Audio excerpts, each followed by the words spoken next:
Marino from DollarCollapse.com, and you're listening to Run to Gold.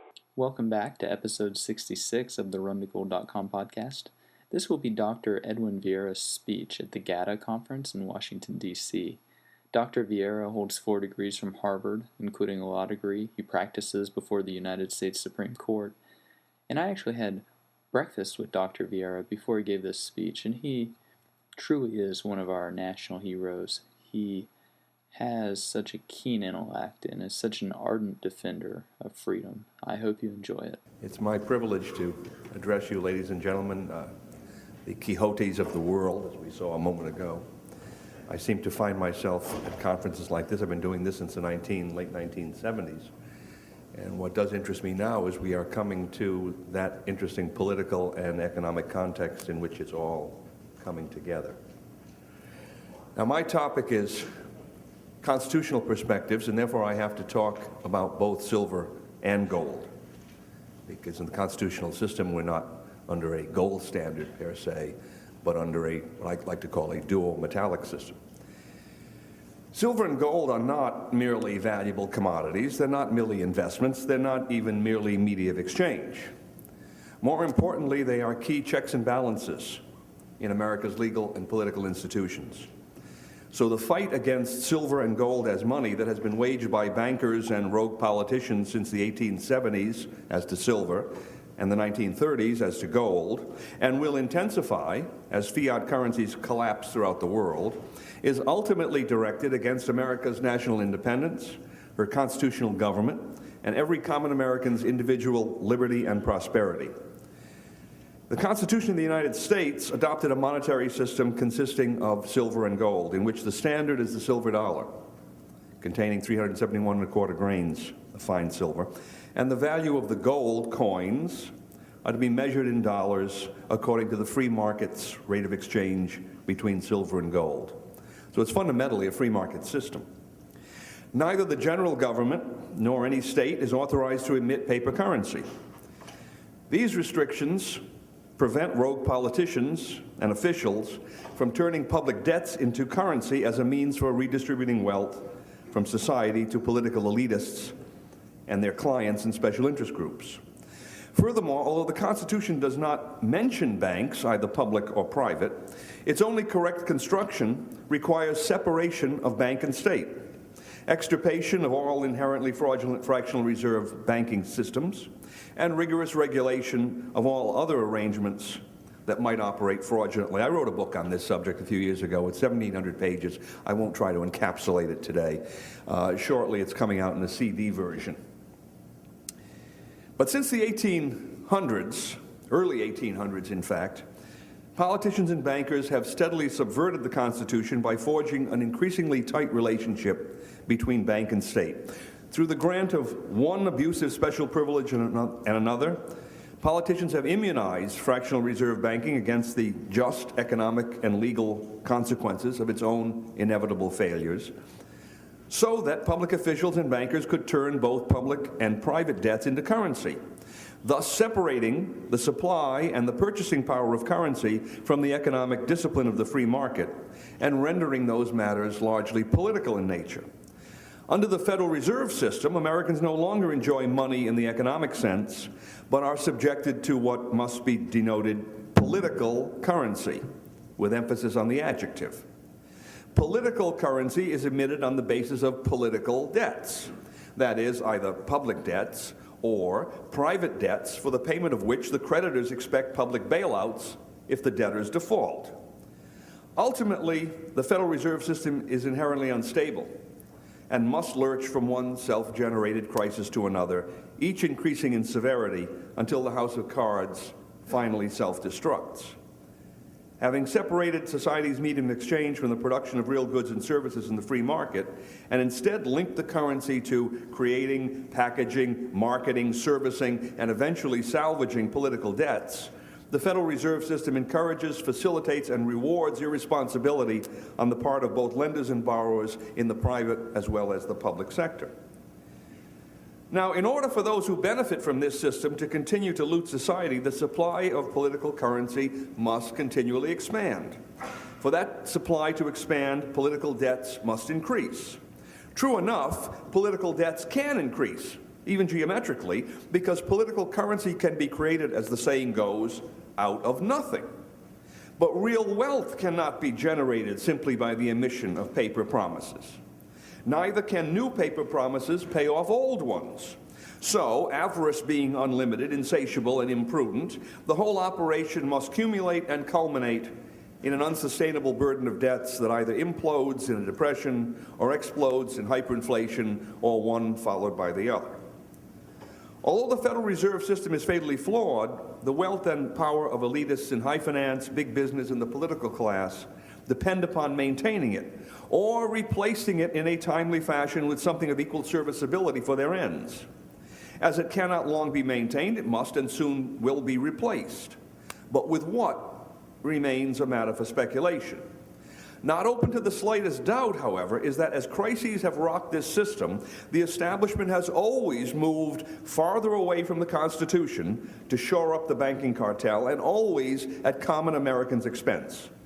In the 1930s, in response to the collapse of the fractional reserve racket, rather than reforming the bank's operations, the Roosevelt administration and his pliant New Deal Congress seized the American people's gold and outlawed almost all public and private contracts promising to pay in gold. In the 1950s through the 1960s, until the Nixon administration finally terminated redemption of Federal Reserve notes in 1971, the inflationary policies of the Federal Reserve System drained off more than half of America's national stock of gold to foreign banks and to the profiteers operating through them. And during the last few decades, as we've just heard, surreptitious manipulation of the precious metals markets has kept the price of gold, measured in Federal Reserve notes, suspiciously low, even as this country's financial structures have become increasingly shaky. Now, that the price of gold has been manipulated is easily explicable. There are really two reasons, one being the suppression of evidence, and the other the throttling of monetary evolution. First, an ever-increasing price of gold reflects the breakdown of the Federal Reserve System, just as an ever-increasing temperature reveals that the human body is sick, and when it reaches a critical point, that death is imminent. Second, those who fatten off political currency need to prevent ordinary people from realizing that only a return to silver and gold as common media of exchange can stabilize America's economy, and especially they want to prevent common Americans from actually employing silver and gold in preference to Federal Reserve notes in day-to-day transactions. As the Federal Reserve System experiences ever more frequent, ever more serious, and ever less tractable problems, however, downward manipulations of the prices of gold and silver will become impossible. And that the system is beyond repair will become apparent to all. At that point, the question will arise, and behind the scenes it doubtlessly already has arisen among politicians and bankers, as to how and with what to replace this banking cartel. Well, history gives us an idea. When a political currency has failed in this country, as all of them have, the bankers and politicians' traditional trick has been to introduce a new, supposedly more stable currency, often within a new, supposedly more stable banking apparatus. That was the sleight of hand that moved America from the independent state banks in operation prior to the Civil War, through the partially cartelized national banks created in the 1860s, to the fully cartelized Federal Reserve System established in 1913. Throughout this devolution, the progression of illegality has become increasingly stark. The state banks violated Article 1, Section 10, Clause 1 of the Constitution, but at least they operated only regionally. The national banks violated Article 1, Section 8, Clause 2, and operated throughout the country. But at least their emission of paper currency was limited by the amount of public debt that a generally thrifty Congress in those days was willing to incur. The Federal Reserve System, though, is a corporative state, or let me use the correct term, fascist structure, that purports to delegate Congress's supposed monetary powers to private interests. And the system's bubble of both public and private debts will expand to the limit of the avarice of the cartel's operators, its clients, and their political henchmen. Nonetheless, as unconstitutional and economically unsound as they were and are, all of these schemes operated, and even now operate, under color of the national sovereignty and laws of the United States, subject in principle to control by the American people. Indeed, Section 30 of the Federal Reserve Act still explicitly reserves to Congress the right to repeal, alter, or amend any part of the system or all of the system at will. But with the Federal Reserve System, bankers and politicians have gone about as far as they can within the economic and political institutions of the United States. And they have separated paper currency from the discipline of free markets about as far as possible, while still pretending to maintain some semblance of a connection to free markets. So, as the Federal Reserve System shakes itself to pieces, the likelihood is that, first, a new currency will arise outside of the United States, in some regional supranational entity, such as the proposed North American Union. And second, the value of this new currency will not be controlled by free financial markets, but instead propping up the currency's value will be the excuse for extensive governmental regulation in and manipulation of the markets. Now, this plan is so alien to the experiences and desires of most Americans that its implementation will probably require a controlled meltdown of the Federal Reserve System to bludgeon us into accepting the North American Union, or whatever structure they create, as the only way to obtain a new, supposedly stable currency and to return to something approaching economic normalcy. Yet even such a controlled meltdown, along with the accompanying absorption of the United States into this Northern Hemispheric political order, will unavoidably generate economic, social, and political unrest that will surely threaten the financial establishment's position and power. Even dumbed-down Americans will not long suffer conditions of depression akin to those of the 1930s, let alone South American levels of inflation as well. Desperate people will begin to ask questions, and soon they will assign blame. Perhaps not just a few will abandon debt currency altogether and substitute silver and gold as their media of exchange. They and others will conclude that the Federal Reserve System is unconstitutional, and therefore its operations are arguably a complex of criminal offenses. Many will realize that the establishment scheme for replacing Federal Reserve notes with some supranational currency is a political crime on a more stupendous scale yet, because it depends upon destroying both the Constitution and the Declaration of Independence. At that point, it will be interesting to see what an aroused people will do in terms of taking political action. Of course, on the other side, the establishment will not be idle. It will not sit by on its hands, waiting for events to overtake it. It will instead do anything and everything possible to maintain its position. Obviously, the Constitution and the Declaration of Independence will be expendable, because the establishment has been trying to whittle away the former on a piece-by-piece basis over the years and intends to do away with the latter at one fell swoop in the near future. So this country as an independent nation will be expendable too. And if this country, why not the freedom and prosperity of common Americans as well? Well, will ordinary Americans, at least 80 to 90 million of whom are armed, meekly put up with a program aimed at their country's assisted suicide?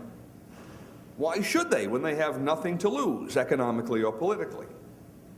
If they do not refuse to knuckle under, the establishment's only recourse will be attempt to lock down the whole country under some kind of paramilitarized police state, with perhaps the assistance of peacekeepers from Canada and Mexico, for the employment of which negotiations are apparently already in progress, if you've been keeping up on that matter on the internet at least.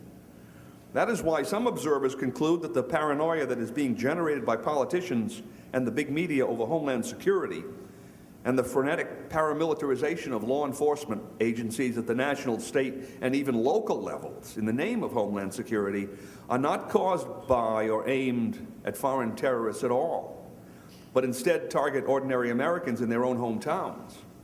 The establishment is simply preparing to force justifiably angry Americans into line when the financial house of cards comes tumbling down.